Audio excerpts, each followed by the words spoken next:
प्रसाद वर्मा, सहायक शिक्षक +2 high school बनियाटी। आज आप सबों को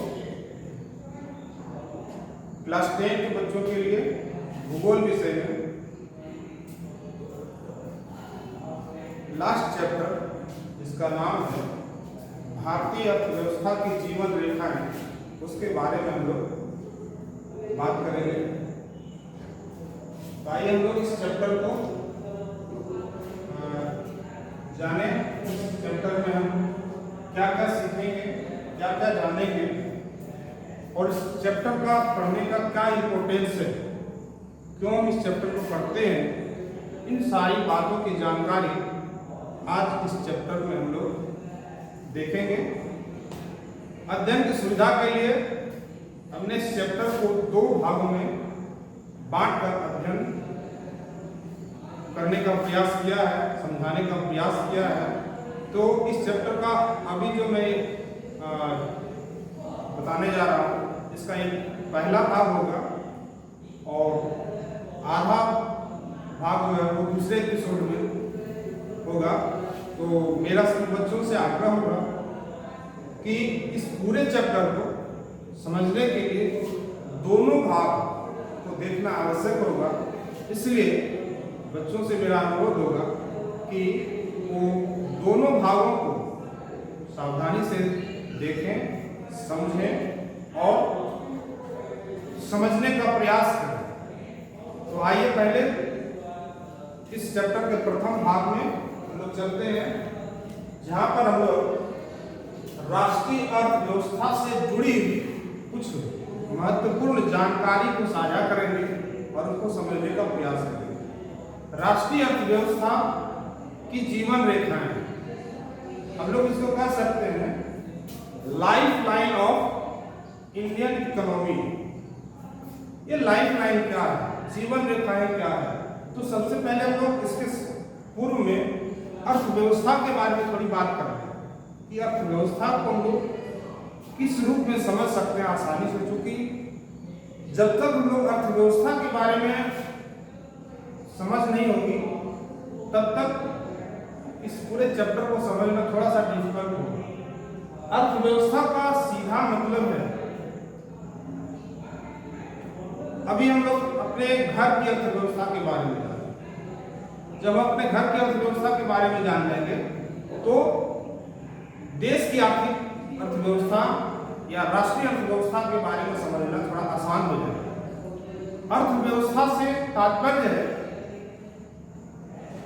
कि जैसे हम एक परिवार में रहते हैं तो परिवार में विभिन्न तरह के खर्च हैं। बच्चों के पढ़ाने के लिए खर्च की आवश्यकता है, अगर कोई बीमार हो जाते हैं तो उसके इलाज के लिए, दवा दारू के लिए भी हमें पैसे की जरूरत पड़ती है। हम कोई अपना घर का विकास का काम करते हैं, घर बनाते हैं या कोई डेवलपमेंट का कार्य करते हैं, तो उसके लिए हमें पैसे की जरूरत होती है। तो पैसे कहाँ से आते हैं? तो निश्चित रूप से हमें इन सब बातों की जानकारी जो है वो अर्थव्यवस्था को समझने में सहयोग करती है। एक परिवार के तौर पर अगर हम लोग देखें तो एक परिवार को सुचारू रूप से चलाने के लिए जो भी हमें आर्थिक रूप से, अर्थात हम उसको कह सकते हैं रोकड़ा पैसा की जो जरूरत होती है, वो अर्थव्यवस्था का ही एक महत्वपूर्ण अंग के रूप में हम लोग उसको जान सकते हैं।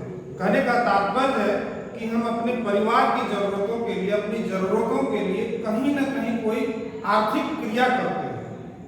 आर्थिक क्रिया करने से मतलब है कि कोई ऐसा काम करते हैं जिसके बदले हमें नगद मुद्रा की प्राप्ति होती है और उस मुद्रा के द्वारा हम अपने और अपने परिवार की जरूरतों को पूरा करते हैं। तो ये क्रियाएं, ये गतिविधियां आर्थिक गतिविधियां, आर्थिक क्रियाएं कहलाती हैं। तो एक परिवार के लिए समझना आसान है। अब हम लोग इसको राष्ट्रीय स्तर पर देखेंगे कि हमारा जो देश चलता है या देश में जो भी विकास के काम होते हैं उनका क्या क्या पैमाना है, वो कैसे संपन्न होता है, पैसा कहाँ से आता है, किन किन क्षेत्रों में जाता है, तो ये पैसा कहां से आता है? सरकार जब बजट बनाती है प्रत्येक साल, तो उसका बजट का मतलब है सरकार की आमदनी और खर्च का ब्यौरा साल भर का, जो हम लोग प्रत्येक वर्ष बजट के रूप में देखते हैं। सरकार कोई नई योजनाएं चलाती है, उसके लिए पैसे की जरूरत होती है। जो पुरानी योजनाएं चल रही होती है उसको भी पूरा करने के लिए पैसे की जरूरत होती है। तो इन सारी जरूरतों को पूरा करने के लिए जो आर्थिक क्रियाकलाप हैं, जो उत्पादन से जुड़ी हुई है, कृषि से जुड़ी हुई है, उद्योग से जुड़ी हुई है, इन सारे बातों की जो जानकारी हम शामिल करते हैं या इकट्ठा करते हैं, उसी को हम लोग अर्थव्यवस्था के रूप में देखते हैं। तो यहाँ पर हम लोग देखेंगे कि राष्ट्रीय अर्थव्यवस्था की जीवन रेखाएं कौन कौन सी है, वह कौन कौन सा क्रियाकलाप है जो इसको हम लोग कह सकते हैं कि बिना इसके हमारी अर्थव्यवस्था सुचारू रूप से संचालित नहीं हो सकती है। तो उन्हीं बिंदुओं पर हम लोग आज चर्चा करेंगे। तो इस चैप्टर का नाम हम लोग पहले लिखेंगे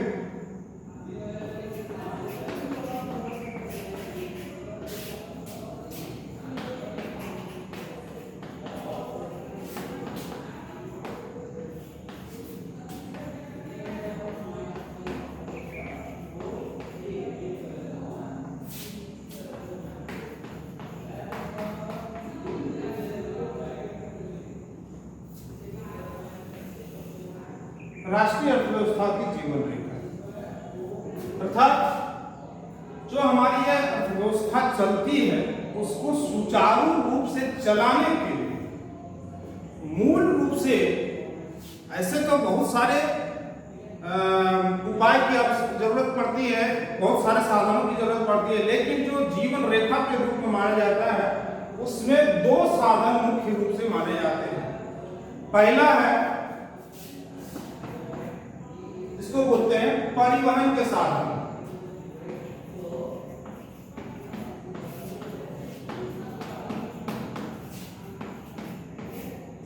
और दूसरा है संचार के साधन।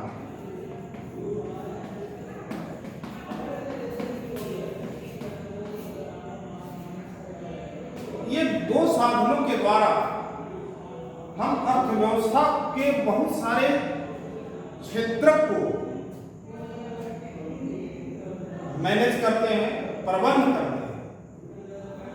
कहने का मतलब है कि जैसे हमें कोई सामग्री, जैसे हमें अपने आवश्यकताओं की पूर्ति के लिए बहुत तरह के साजो सामान की जरूरत होती है, जिसमें से कुछ हमें स्थानीय स्तर पर उपलब्ध हो जाता है और कुछ सामग्री या कुछ वस्तुएं हैं जो दूर से हमें लानी पड़ती है, मंगानी पड़ती है।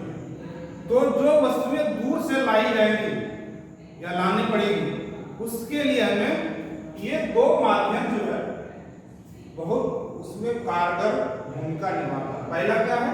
परिवहन के साधन। सपोज दैट अगर हम लोग देखें, भारत के लिए सबसे जो बड़ी आयात करने वाली वस्तु है वह है पेट्रोलियम पदार्थ, अर्थात हम अपनी जरूरत के हिसाब से जितनी हमारे देश की जरूरत है पेट्रोलियम पदार्थों की, उतने हमारे देश में इसकी उपलब्धता नहीं है, हम विदेशों से इसका आयात करते हैं। तो कहने का मतलब है कि जो विदेश से पेट्रोलियम पदार्थ आएगा हमारे देश में, उसके लिए परिवहन के साधनों का होना आवश्यक है। तो हम लोग इसको प्रथम भाग में राष्ट्रीय अर्थव्यवस्था की जीवन रेखाएं के अंतर्गत परिवहन के जो साधन हैं उनके बारे में डिटेल से पढ़ेंगे। तो परिवहन के कौन कौन से साधन हैं, और नेक्स्ट भाग में संचार के साधन के बारे में भी हम लोग जानेंगे। तो हम लोग परिवहन के जो साधन है उसके बारे में डिटेल से जानेंगे कि परिवहन के कौन कौन से साधन हैं प्रचलित और उनका क्या क्या योगदान है अर्थव्यवस्था को सुचारू रूप से संचालित करने में। तो आइए हम लोग जानते हैं कि परिवहन के मूल रूप से तीन साधन हैं। पहला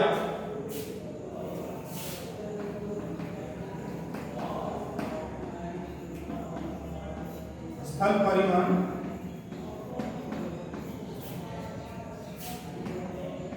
दूसरा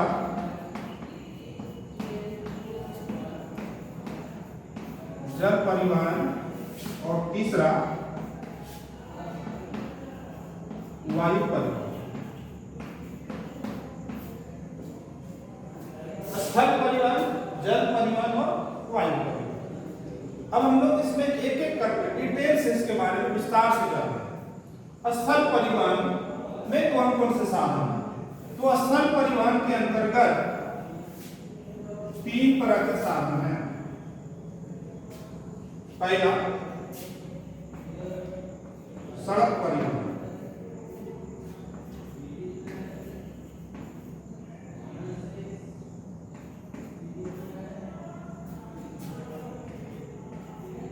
दूसरा रेल परिवहन,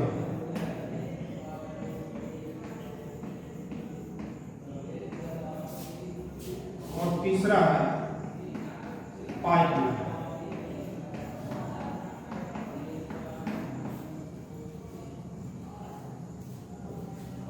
अर्थात परिवहन का मतलब है वस्तुओं या सेवाओं का एक स्थान से दूसरे स्थान तक पहुंचाना या लाना। तो इसके लिए परिवहन के मूल रूप से 3 साधन हैं: स्थल परिवहन, जल परिवहन और वायु परिवहन। स्थल परिवहन में भी हम लोग 3 तरह के माध्यमों का इस्तेमाल करते हैं। पहला है सड़क मार्ग, यानी सड़क के द्वारा, रोड ट्रांसपोर्ट के द्वारा हम लोग वस्तुओं या सेवाओं को एक स्थान से दूसरे स्थान तक आसानी से ले जा सकते हैं, ले आ सकते हैं। दूसरा है रेल परिवहन, रेल मार्ग के द्वारा भी वस्तुओं और यात्रियों को एक स्थान से दूसरे स्थान तक शीघ्रता से पहुंचाया जाता है। और तीसरा है पाइपलाइन, पाइप के द्वारा। हम लोग इसके बारे में एक एक करके विस्तार से जानेंगे, ठीक है। तो सबसे पहले हम जानते हैं सड़क परिवहन। तो सड़क परिवहन का क्या रोल है, इसकी क्या क्या विशेषताएं हैं और इसकी कुछ क्या कह सकते हैं परेशानियां भी है। तो हम इसको एक एक करके देखेंगे कि सबसे पहले इनकी जो खासियत है सड़क परिवहन की, कनेक्टिविटी है, वो कितना संभव है। किन क्षेत्रों में सड़क बनाना आसान है और किन क्षेत्रों में सड़क बनाना आसान नहीं है, हम लोग इसके बारे में विस्तार से जानेंगे। तो इसके लिए हम लोग इसकी विशेषताओं के संदर्भ में देखें कि सड़क परिवहन का एक मुख्य साधन है। सुदूरवर्ती ग्रामीण क्षेत्रों से भी हम सड़क परिवहन के द्वारा आसानी से आवागमन सुलभ कर सकते हैं, आवागमन की सुविधा उपलब्ध कर सकते हैं। अगर हम सड़क और रेल दोनों की तुलना करें तो तुलनात्मक रूप से अगर देखेंगे तो रेल परिवहन की अपेक्षा सड़कों का बनाना आसान होता है, खर्च कम होता है। सड़क परिवहन की पहुंच ज्यादा से ज्यादा क्षेत्रों तक संभव हो पाती है। रेल परिवहन की पहुंच बहुत ऐसे जगहों में, दुर्गम जगहों में नहीं हो सकती है। अगर हम इसको तुलनात्मक रूप में देखें तो सड़कों का जाल पूरे भारतवर्ष में व्यापक रूप से फैला हुआ है। यहाँ तक कि सुदूरवर्ती ग्रामीण क्षेत्रों में जो दूर दराज रिमोट एरिया में स्थित हैं, चाहे वो जंगल के अंदर हो, दुर्गम क्षेत्र में हो, वहां तक पहुंचने का एकमात्र जो साधन हो सकता है वह है सड़क परिवहन। तो परिवहन के लिए सड़क बहुत ही महत्वपूर्ण भूमिका निभाता है। दूसरा, हम लोग इसके तुलनात्मक रूप में जब देखते हैं तो रेल परिवहन को भी सुचारू रूप से चलाने के लिए सड़क मार्ग का होना आवश्यक है। क्यों है? क्योंकि यदि हमको रेलवे स्टेशन तक पहुंचना हो तो हमें सड़क की भी जरूरत पड़ती है। रेलवे की पहुंच बहुत, या हम लोग इसकी तुलनात्मक कहें तो सीमित क्षेत्र तक हुआ है। तो इसके लिए अगर हमें रेलवे स्टेशन से सफर करना हो तो स्टेशन तक जाने के लिए साधन जो है वो सड़क मार्ग ही है। सड़क मार्ग के विकास के बिना ये कोई भी, है ना, चाहे वो जल परिवहन हो, वायु परिवहन हो, दोनों को लिंक करता है सड़क। इसको हम लोग ऐसे भी समझ सकते हैं कि सड़क परिवहन के द्वारा ही हम कोई भी बंदरगाह पर पहुंच सकते हैं। हमें सामानों की ढुलाई करनी हो, बंदरगाह पर उतारना हो, एक देश से दूसरे देश में जल मार्ग के द्वारा भेजना हो, तो जल मार्ग के द्वारा वो कहाँ डंप करेगा? पत्तन पर, समुद्री पत्तन पर। वहां से भी उसको देश के आंतरिक भागों में पहुंचाने का जो माध्यम है उसमें सड़क परिवहन भी महत्वपूर्ण हो। रेलवे के द्वारा भी जाएगा, लेकिन सड़क के द्वारा भी जाएगा। दूसरी बात है कि सड़क परिवहन वायु परिवहन को भी लिंक करता है। हमें एयरपोर्ट से, जैसे रांची से हमें मुंबई जाना हो तो यहाँ से रांची जाने के लिए भी हमें सड़क मार्ग की जरूरत होती है। तो इस तरह से सड़क परिवहन करें तो रेल परिवहन, जल परिवहन, वायु परिवहन और पाइपलाइन, ये चारों को वो क्या करता है? लिंक करता है, जोड़ता है, अर्थात एक कड़ी के रूप में विख्यात है। इसकी जो विशेषता है सबको जोड़ने की, ठीक है, इसलिए इसका इंपॉर्टेंस बहुत ज्यादा है भारत में परिवहन के रूप में। भारत में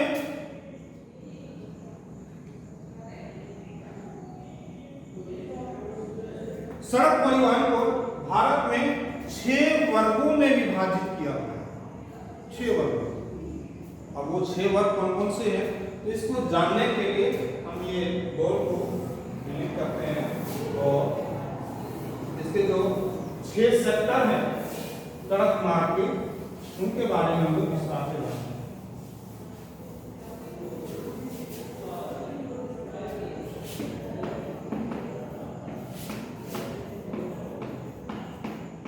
सड़क परिवहन, इसको 6 वर्गों में विभाजित किया गया। पहला है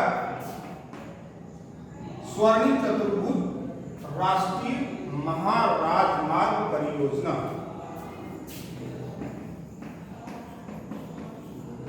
स्वर्णिम चतुर्भुज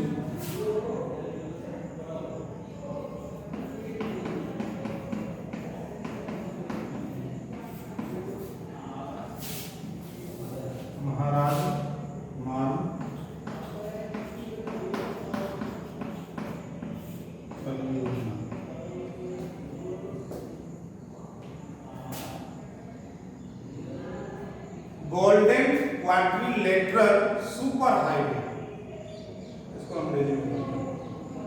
ये स्वर्णिम चतुर्भुज क्या है? चतुर्भुज का मतलब है 4 भुजाओं से घिरा हुआ क्षेत्र, गणित में हम लोग पढ़ते हैं क्वाड्रिलेटरल। लेकिन सड़क के संदर्भ में यहाँ पर कहा गया कि यह स्वर्णिम चतुर्भुज महाराजमार्ग परियोजना है। तो स्वर्णिम चतुर्भुज के बारे में हम लोग विस्तार से जानेंगे। यह देश के 4 बृहद महानगरों, 4 बड़े महानगरों को सड़क मार्ग द्वारा जोड़ने की एक परियोजना है। और यह कोई साधारण सड़क नहीं है, बल्कि यह 6 लेन वाली है। जो 4 महानगर हैं भारत के, वो हैं दिल्ली, मुंबई, चेन्नई और कोलकाता। इन चारों महानगरों को आपस में 6 लेन वाली सड़क के द्वारा जोड़ा गया। इसलिए और जब ये चारों महानगर आपस में सड़क द्वारा जुड़ जाते हैं तब यह एक चतुर्भुज के रूप में दिखता है, जिसको हम लोग स्वर्णिम चतुर्भुज परियोजना के नाम से जानते हैं। आप आइए हम लोग इसके बारे में विस्तार से जानेंगे कि योजना कब शुरू हुई और कब पूरी हुई। यह योजना अटल बिहारी वाजपेयी के प्रधानमंत्रित्व काल में वर्ष 2001 में प्रारंभ की गई। प्रारंभ करने का मतलब इसमें कार्य प्रारंभ हुआ, ऐसे इसका प्रोसेस जो है 1999 से ही चल रहा था कागज पर, लेकिन इसको मंजूरी मिली और इसकी शुरुआत जो है, सड़क बनाने की शुरुआत जो है वह 2001 से शुरू हुई, प्रारंभ हुई, और यह 2012 में जाकर के पूर्ण हो गई। 2001 में प्रारंभ और 2012 में पूर्ण। यह 4 फेज में पूरी की गई। पहले फेज में दिल्ली से कोलकाता, दूसरे फेज में कोलकाता से चेन्नई, तीसरे फेज में चेन्नई से मुंबई और चौथे फेज में मुंबई से फिर दिल्ली को जोड़ा गया। इसकी कुल लंबाई 5846 किलोमीटर है, अर्थात ये चारों महानगरों को जो सड़क मार्ग जोड़ रही है, इसकी कुल लंबाई 5846 किलोमीटर है। अब इसके हम लोग अलग अलग खंडों के रूप में देखें कि प्रत्येक खंड का दिल्ली से कोलकाता की दूरी कितनी है, कोलकाता से, तो इसको हम लोग अलग अलग भी नोट कर सकते हैं। तो हम लोग इसको जानेंगे कि दिल्ली से कोलकाता की दूरी जो है वह है 1454 किलोमीटर।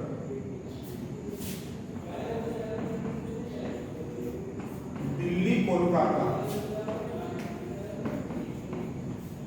के बीच की दूरी है 1454 किलोमीटर। ये फर्स्ट फेज। दूसरा फेज है कोलकाता से चेन्नई।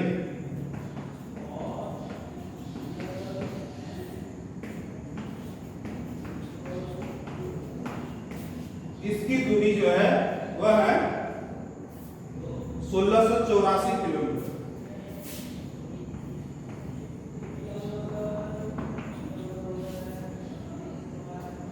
तीसरा फेज है कोलकाता से मुंबई, जिसकी दूरी है 1290 किलोमीटर।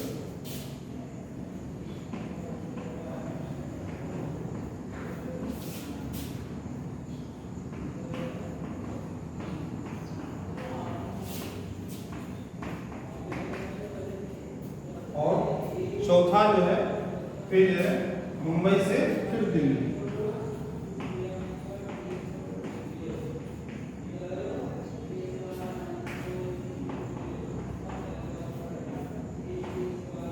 मुंबई से दिल्ली इसकी जो दूरी है वह है 1419 किलोमीटर।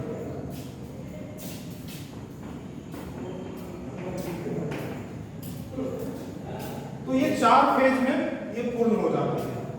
पहला फेज दिल्ली से कोलकाता, दूसरा फेज कोलकाता से चेन्नई, तीसरा फेज कोलकाता से मुंबई,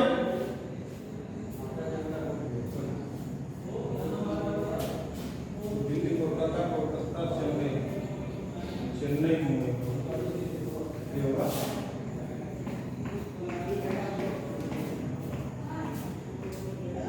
चेन्नई से मुंबई और ये मुंबई से दिल्ली। तो इस तरह से यह लगभग 11 वर्षों में बनकर के तैयार हुई। इसका जो उद्देश्य था, ये स्वर्णिम चतुर्भुज राजमार्ग महाराजमार्ग परियोजना बनाने का जो उद्देश्य था, उसका उद्देश्य था कि इन चारों महानगरों के बीच की दूरी को कम करना और व्यापार में लगने वाले समय को कम करना। ऐसे जब ये राजमार्ग नहीं बना था तो इन महानगरों के बीच भी संपर्क था रोड का। ऐसा नहीं है कि इन महानगरों के बीच जाने का रोड नहीं था, लेकिन वो बहुत घुमावदार था, रोड की स्थिति ठीक नहीं थी, उस पर ट्रैफिक लोड बहुत ज्यादा था, समय बहुत ज्यादा लगता था ट्रकों की आवाजाही में। इसलिए उसको कम करने के लिए ये राजमार्ग महाराजमार्ग परियोजना का शुभारंभ किया गया और यह पूर्ण हो गया और देश की अर्थव्यवस्था को प्रगति देने में इस महाराजमार्ग परियोजना का बहुत बड़ा योगदान है। इनके द्वारा प्रत्येक दिन लाखों टन माल की ढुलाई ट्रकों के द्वारा एक स्थान से दूसरे स्थान तक होती है, और जो पहले समय ज़्यादा लगता था वो समय भी अब कम लगता है। तो इस तरह से ये पहला है सड़क परिवहन के जो 6 सेक्टर में बांटा गया है, इसमें एक था स्वर्णिम चतुर्भुज महाराजमार्ग परियोजना। अब दूसरा है, इसका नाम है राष्ट्रीय राजमार्ग, नेशनल हाईवे।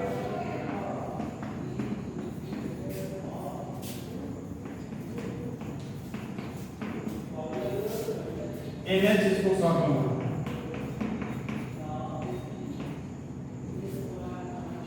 अगर हम लोग भारत में सड़कों का मैप देखें, यदि संभव हो तो आप अपने घरों में या नेट पर भारत में सड़कों का जो जाल बना हुआ उस मानचित्र को देखेंगे तो पूरा भारतवर्ष एक जाल की तरह दिखेगा। ठीक है, तो सड़कों के मामले में विश्व के जो सबसे ज्यादा सड़क मार्ग जहां बिछा हुआ उन देशों में से एक शामिल है हमारा भारत। यहाँ बहुत सारी सड़कें बनी हुई है और मैप में देखने से यह बिल्कुल एक जाल जैसा लगता है। तो दूसरा जो प्रकार है राष्ट्रीय राजमार्ग, नेशनल हाईवे कहते हैं। यह देश के दूरस्थ क्षेत्रों को, बड़े बड़े शहरों को, बड़े बड़े नगरों को जोड़ने वाली सड़क मार्ग की परियोजना है, जिसको हम लोग नेशनल हाईवे के नाम से जानते हैं।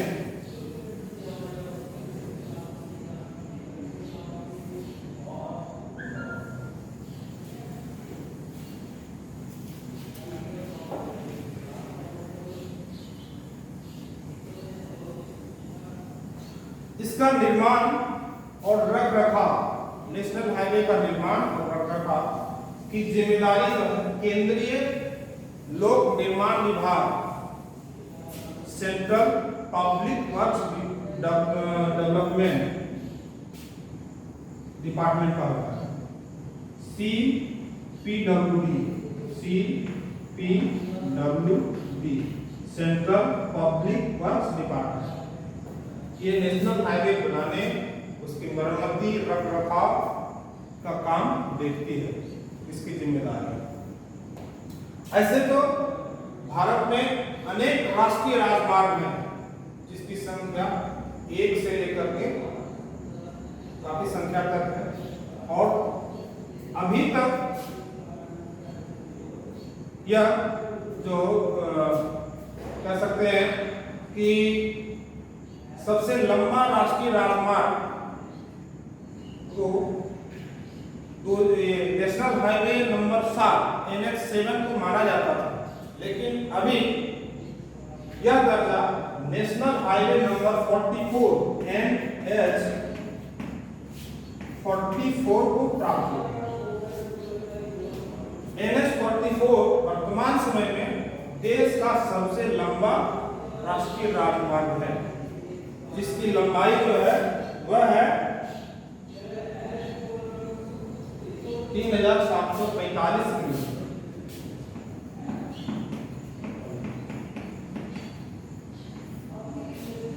NH44 भारत का वर्तमान समय में सबसे लंबा राष्ट्रीय राजमार्ग है, जिसकी लंबाई 3745 किलोमीटर है, और यह श्रीनगर को कन्याकुमारी से जोड़ता है।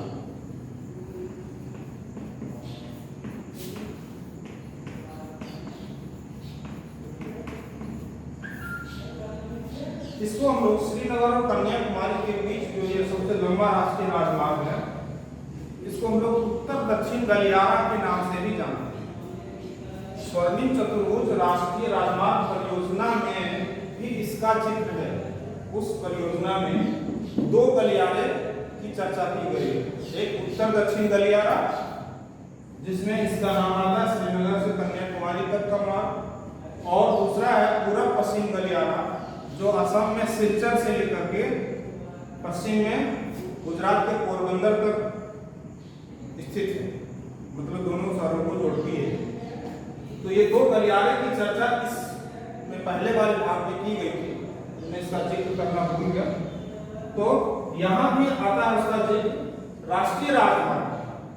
राष्ट्रीय राजमार्ग जो है यह CPWD के अधीन होता है। इसका निर्माण और रखरखाव की जिम्मेदारी इनके ऊपर होती है, और ये बहुत सारे शहरों के बीच यह जाल के ऊपर फैला हुआ है।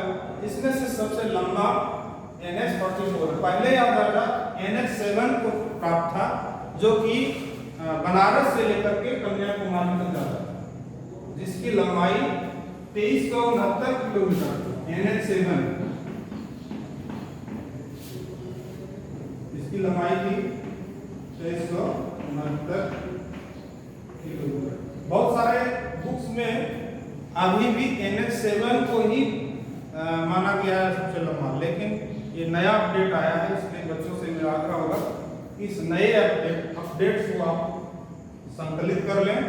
कहीं भी ऑब्जेक्टिव क्वेश्चन में यदि पूछा जाता है कि भारत का सबसे लंबा राष्ट्रीय राजमार्ग क्या है, तो अब जो है वह NH-7 नहीं होगा, क्योंकि उसका स्थान अब किसने ले लिया है, NH-44 ले लिया है।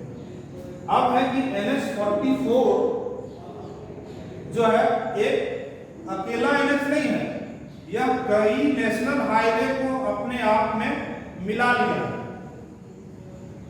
जिसमें national highway number 1A, 1, national highway number 2, national highway number 3, national highway number 7, national highway number 26 और नेशनल हाईवे नंबर 75।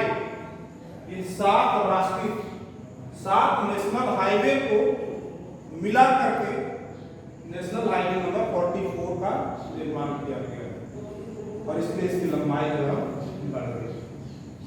ठीक है, तो यह है नेशनल हाईवे। तीसरा है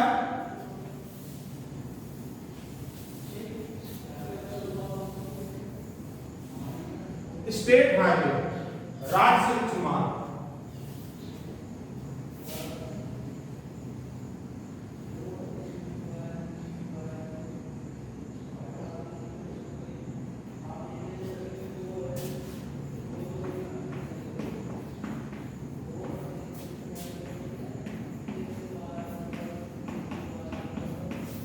SH इसको शॉर्ट में बोलते हैं, SH स्टेट हाईवे। राज्य उच्च मार्ग जो है, राज्य उच्च पथ भी इसको बोलते हैं, विभिन्न राज्यों की राजधानियों को जिला मुख्यालयों से जोड़ते हैं। ठीक है, तो यह जिला मुख्यालयों से लेकर के राज्य की राजधानियों तक यह सड़कें जुड़ी हुई होती है, जिसको हम लोग राज्य उच्च पथ के नाम से जानते हैं। इसकी जिम्मेदारी राज्य सरकार और केंद्रीय शासित प्रदेश जो होते हैं उनके अधीन कार्यरत पब्लिक वर्क्स डिपार्टमेंट PWD के अधीन इसकी जिम्मेदारी रखती है, निर्माण, रखरखाव, मेंटेनेंस या मरम्मत। ठीक है, तो ये हो गया तीसरा। चौथा है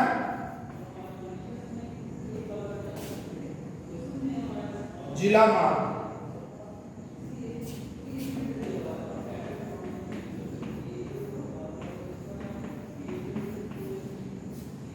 डिस्ट्रिक्ट रोड, यह जो चौथा प्रकार का है जिला मार्ग, वह जिले के अंदर विभिन्न जो प्रशासनिक इकाइयां हैं, प्रशासनिक मुख्यालय हैं, जैसे प्रखंड मुख्यालय, अंचल कार्यालय और भी जो सरकार के जो संस्थान हैं राज्य सरकार के, वहां तक या उन जगहों को सड़क मार्ग के द्वारा जो जोड़ती है उन्हें हम लोग जिला मार्ग के नाम से जानते हैं।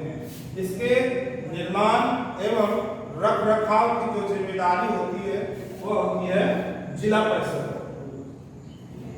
किसकी होती है? जिला परिषद।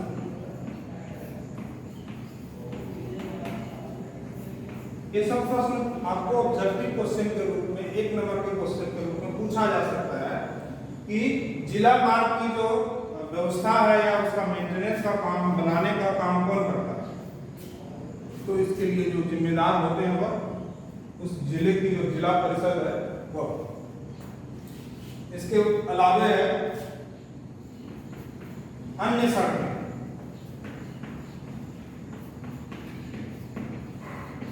अन्य सड़कें का मतलब है यहाँ पर जो गांवों को शहरों से जोड़ने वाली सड़कें होती है या प्रखंड मुख्यालयों को जोड़ने वाली जो सड़कें होती है उनको हम अन्य वर्ग में रखते हैं।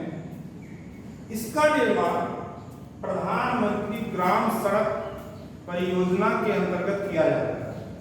ठीक है, तो ये वो सड़कें हैं जो गांवों से निकल करके, मोहल्लों से निकल करके कहाँ तक पहुंचती है, जिला मुख्यालय तक पहुंचती है या फिर प्रखंड मुख्यालय तक पहुंचती है।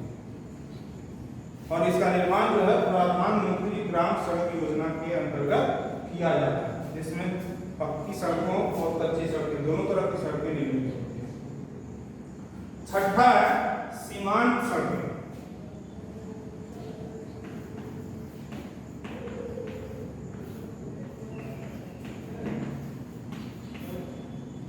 इसको बोलते हैं बॉर्डर रोड, है ना। ये खास करके उत्तर एवं पूर्वोत्तर राज्यों की जो सीमावर्ती क्षेत्र है, जो चाइना और म्यांमार, बांग्लादेश से लगने वाली सीमा है, नेपाल से लगने वाली सीमा है, उन सीमांत क्षेत्रों में सामरिक महत्व की सड़कों का निर्माण किया जाता है या किया गया है, जिनकी जिम्मेदारी जो है ये सीमा सड़क संगठन को दी गई है। सीमा सड़क संगठन यानी बॉर्डर रोड ऑर्गेनाइजेशन BRO को दी गई है।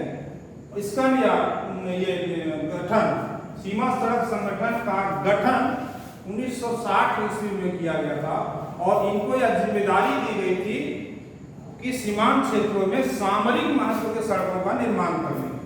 सामरिक महत्व का मतलब है जो देश के जो सैनिक होते हैं, जो सीमा पर तैनात होते हैं, उन तक पहुंचने के लिए, उनको रसद की आपूर्ति करने के लिए, वहां तक हमें उनके जो हथियार हैं, गोला बारूद हैं, उनके राशन को पहुंचाने के लिए सीमांत क्षेत्रों में जहां उनकी पोस्टिंग रहती है, उनकी चौकियां रहती है, उन तक पहुंचने के लिए इन सड़कों का निर्माण आवश्यक होता है।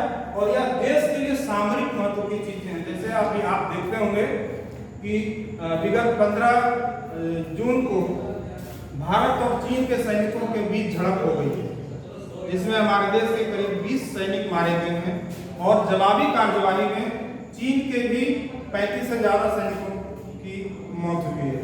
तो उन दुर्गम क्षेत्रों में जहां पर वो कठिन, चूंकि वो हाई एल्टीट्यूड में है, 8000 से ऊपर, 8000 मीटर से अधिक ऊंचाई पर, 6000 मीटर से अधिक ऊंचाई पर वो तैनात रहते हैं, वहां पर पहुंचना बहुत कठिन होता है, दुर्गम होता है। तो उन क्षेत्रों में उनको जब उनकी इमरजेंसी होती है, जब युद्ध की स्थिति होती है, आपात स्थिति होती है, वैसे समय में उनको उन तक खाना, गोला बारूद पहुंचाने के लिए ये जो सीमांत सड़कें हैं, इनकी महत्ता बढ़ जाती है और इसलिए यह देश के सामरिक महत्व के रूप में जानी जाती है, जिसका निर्माण बॉर्डर रोड ऑर्गेनाइजेशन के द्वारा किया जाता है, जिसका गठन 1960 ईस्वी में किया गया था। तो ये है हमारे देश में सड़कों के क्षेत्रफल और उनका ब्यौरा। तो बच्चों, हमने राष्ट्रीय अर्थव्यवस्था की जीवन रेखाओं में परिवहन के जो प्रमुख साधन था, उसमें से एक साधन स्थल परिवहन का जो था वह सड़क परिवहन के रूप में हम लोग देखा। तो इसका जो दूसरा माध्यम है, साधन है, वह है रेल परिवहन। स्थल परिवहन का दूसरा माध्यम है रेल परिवहन।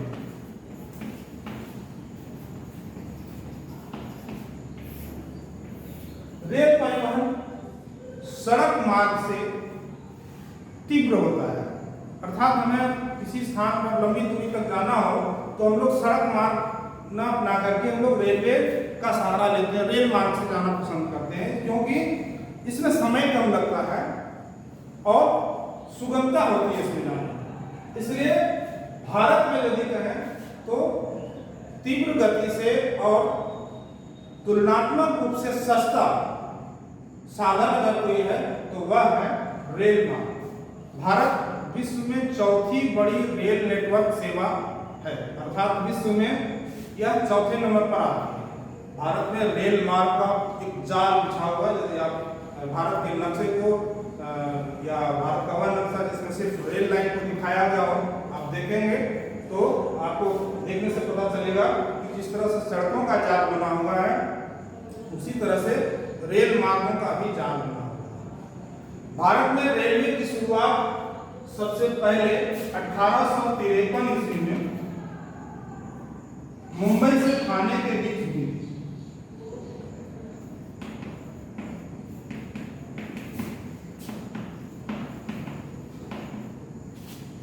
जिसके बीच की दूरी थी 34 किलोमीटर।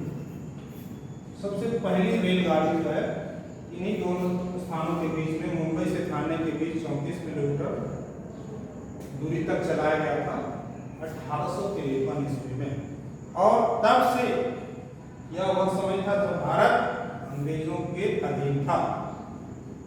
तो 1853 ईस्वी से लगातार इसमें प्रगति हुई। स्वतंत्रता प्राप्ति के बाद हमारे देश में ये रेलवे का एक बहुत बड़ा नेटवर्क स्थापित हुआ और विभिन्न शहरों को, विभिन्न महानगरों को रेल लाइन के द्वारा जोड़ा गया। और इसके लिए वर्तमान में 18 जोन को रेलवे को 18 जोन में विभाजित कर दिया गया है, जिसके अलग अलग मुख्यालय हैं और 18 जोन के अंतर्गत बहुत सारे रेलवे डिवीजन भी है जो उस क्षेत्र की रेल व्यवस्था को सुचारू रूप से संचालित करने में अपनी भूमिका निभाता है। भारत में 3 तरह की लाइनें हैं, जिसमें पहला है ब्रॉड गेज, चौड़ी लाइन या बड़ी लाइन कहते हैं, ब्रॉड गेज,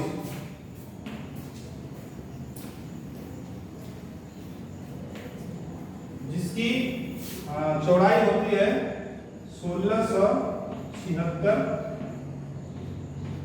mm। दूसरी होती है मीटर गेज या मीटर लाइन, इसकी चौड़ाई होती है 1000 mm।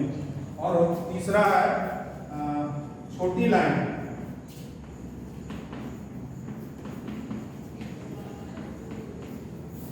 इसको नैरो गेज भी बोलते हैं, इसकी चौड़ाई होती है 762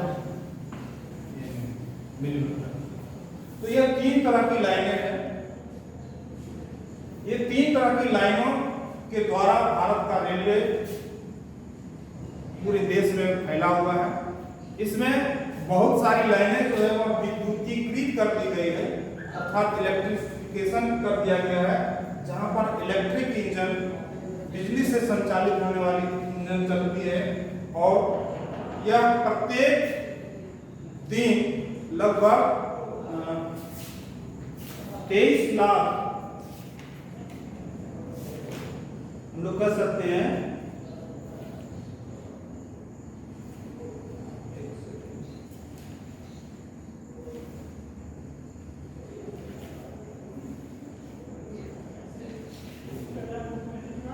इस तरह से यह 3 लाइनों के द्वारा भारत में रेलवे लाइन का संचालन किया जाता है और यह 18 जोन में विभाजित है। और इस तरह से पूरे देश में रेलवे के द्वारा यात्रियों एवं वस्तुओं का एक स्थान से दूसरे स्थान तक आसानी से संचार मतलब मूवमेंट या आवागमन होता है, ले जाने ले आने का काम होता है। ठीक है, तो हम लोग इस आज के इस वीडियो में इस भाग में हम लोगों ने ये परिवहन के जो 2 मुख्य साधन थे, सड़क परिवहन और रेल परिवहन के बारे में जानकारी हासिल किया। और आइए इससे जुड़ी हुई कुछ महत्वपूर्ण प्रश्नों के बारे में जानते हैं। यदि आपने इस वीडियो को पूरे ध्यान से सुना होगा तो आप इन सारे प्रश्नों का उत्तर देने में सक्षम होंगे। वो प्रश्न है, मैं प्रश्न बोलता हूं, आप संभव है तो नोट करेंगे बच्चे।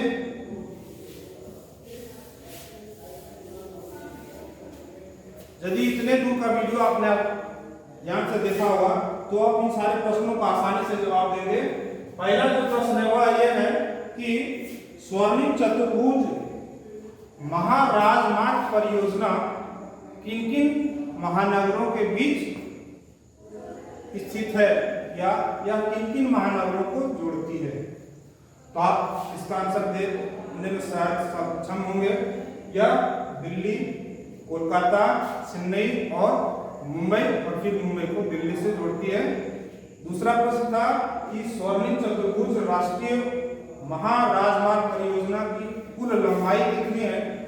तो इसका आंसर है 5846 किलोमीटर। तीसरा प्रश्न है कि गोल्डन क्वाड्रिलेटरल परियोजना की शुरुआत कब की गई। इसका आंसर होगा 2001। नेक्स्ट क्वेश्चन है कि यह पूरा कब हुआ। इसका आंसर है 2012। नेक्स्ट क्वेश्चन है कि भारत का सबसे लंबा राष्ट्रीय राजमार्ग कौन सा है। तो यह है अभी वर्तमान में नेशनल हाईवे नंबर 42, जो कि जम्मू कश्मीर के श्रीनगर और तमिलनाडु के कन्याकुमारी को आपस में जोड़ता है। इसे हम लोग उत्तर दक्षिण गलियारा के नाम से भी जानते हैं। नेक्स्ट क्वेश्चन है कि उत्तर दक्षिण गलियारा या जो सबसे लंबा राष्ट्रीय राजमार्ग है उसकी लंबाई कितनी है। तो इसका आंसर है 3745 किलोमीटर। नेक्स्ट क्वेश्चन है जिला मार्ग का रखरखाव या निर्माण, ये कह सकते हैं जो जिला सड़कें होती है, डिस्ट्रिक्ट रोड होते हैं, उनको कौन बनाता है। तो इसके निर्माण की जो जिम्मेदारी है उसको जिला परिषद की होती है। नेक्स्ट क्वेश्चन है कि सीमांत क्षेत्रों में सड़कों का निर्माण, या यूं कहें कि सीमांत क्षेत्रों में सामरिक महत्व के सड़कों का निर्माण की जिम्मेदारी किसकी होती है। तो इसका आंसर होगा सीमा सड़क संगठन। और अंतिम प्रश्न है कि सीमा सड़क संगठन का गठन कब हुआ था। इसका आंसर है 1960 ईस्वी में। तो धन्यवाद बच्चों, आज के इस पहले एपिसोड में इतनी बातों के साथ मैं अपनी बात को समाप्त करता हूँ। धन्यवाद।